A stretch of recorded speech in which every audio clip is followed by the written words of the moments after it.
1865년 4월 14일 아침, 워싱턴 DC. 링컨은 내각회의를 소집했습니다. 닷새 전 남군의 리 장군이 항복했습니다. 4년간의 전쟁이 마침내 끝을 향해 달려가고 있었습니다. 강요들이 자리에 앉자 링컨이 입을 열었습니다. 어젯밤 꿈을 꿨습니다. 회의실이 조용해졌습니다. 배 한 척이 있었습니다. 그 배는 엄청난 속도로 어둡고 불분명한 해안을 향해 나아가고 있었습니다. 링컨은 이 꿈을 전쟁 중 큰일이 있기 직전마다 꾼다고 했습니다. 게티즈버그 전에도 애티텀 전에도 어김없이 그 배가 나타났습니다. 오늘 중요한 소식이 올 것 같습니다. 그리고 그날 밤 링컨은 포드 극장에서 총을 맞았습니다. 그날 내각회의는 오랜만에 가볍고 밝았습니다. 리 장군의 항복 소식이 도시 전체에 퍼진 뒤라 워싱턴 거리에는 사람들이 쏟아져 나왔고 웃음소리가 끊이지 않았습니다. 강요들의 얼굴에도 안도감이 역력했습니다. 하지만 링컨의 표정은 조금 달랐습니다.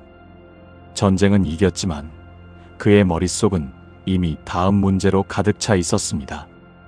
갈기갈기 찢겨진 나라를 어떻게 다시 하나로 묶을 것인가? 패배한 남부를 어떻게 품을 것인가? 해방된 400만 명의 노예들을 어떻게 새 삶으로 이끌 것인가? 불과 6주 전 두 번째 취임 연설에서 링컨은 이렇게 말했습니다. 누구에게도 악의를 품지 말고 모두에게 자비를, 이 나라의 상처를 함께 아물게 합시다.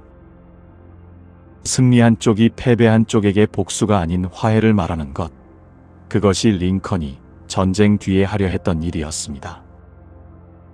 그 4년 동안 링컨은 하루도 편히 잠든 적이 없었습니다. 전쟁터에서는 젊은 병사들이 매일 죽어갔고 백악관에는 전사자 명단이 끝없이 올라왔습니다. 북부 사람들은 그를 너무 유약하다고 욕했고 남부 사람들은 그를 나라를 찢어놓은 악마라 불렀습니다. 1863년 노예 해방선언에 서명했을 때도 마찬가지였습니다. 누군가는 그를 위대한 해방자라 불렀지만 누군가는 그날부터 그를 반드시 죽여야 할 사람으로 여겼습니다. 취임식 날에도 기차 이동 중에도 백악관에서도 암살 위협은 일상이었습니다. 그럼에도 링컨은 이상할 정도로 담담했습니다. 내가 이 나라를 위해 해야 할 일이 있다면 아무도 나를 막을 수 없을 것입니다. 그리고 해야 할 일을 다 했다면 그때는 막을 방법도 없겠지요. 서명하는 손이 떨렸을 때도 그는 멈추지 않았습니다. 악수를 너무 오래 해서 손이 떨리는 거라며 또렷하게 이름을 썼습니다. 링컨은 승리한 대통령이었지만 그 승리 위에 선 사람의 얼굴은 결코 가볍지 않았습니다. 그날 밤 극장에 간다는 것은 단순히 공연을 보러 가는 일이 아니었습니다. 전쟁이 끝났다는 소식을 시민들과 함께 나누는 자리였고 피로에 지친 나라 앞에 대통령이 다시 모습을 드러내는 일이었습니다. 이미 신문에는 링컨이 그날 밤 포드 극장을 찾는다는 소식이 나 있었고 시민들은 기다리고 있었습니다. 링컨은 쉬고 싶었을 겁니다. 피하고 싶었을지도 모릅니다. 경호를 맡고 있던 라몬이 말렸을 때 링컨은 잠시 생각하다 이렇게 말했습니다. 나를 기다리는 사람들을 실망시킬 수 없습니다. 그리고 평생 그래왔듯 사람들이 자신을 기다리는 자리로 걸어갔습니다. 밤 8시 포드 극장에 불이 켜졌습니다.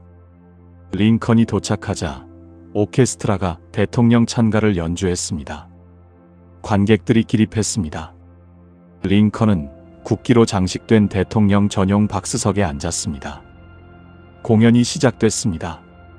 무대 위에서는 희극이 펼쳐지고 있었고 관객들의 웃음소리가 극장을 가득 채웠습니다.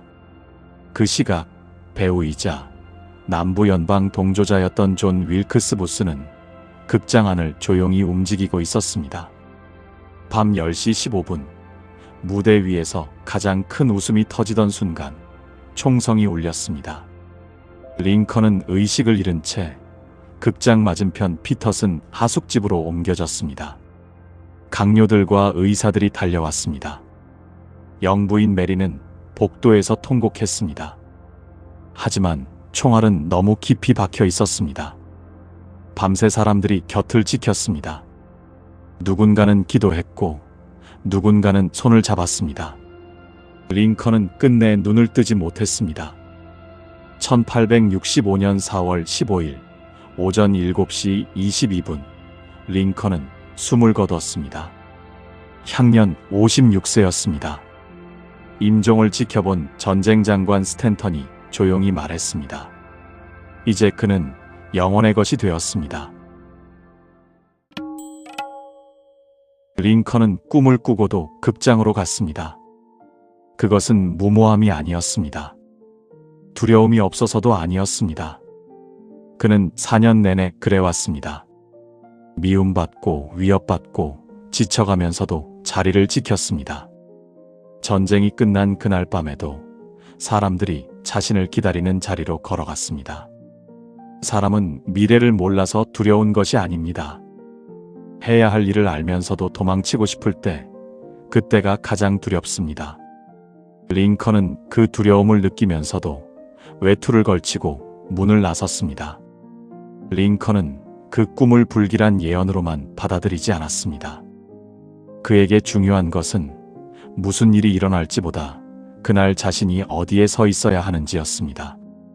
오늘 당신은 두려워도 지켜야 할 자리 위에 서 있습니까?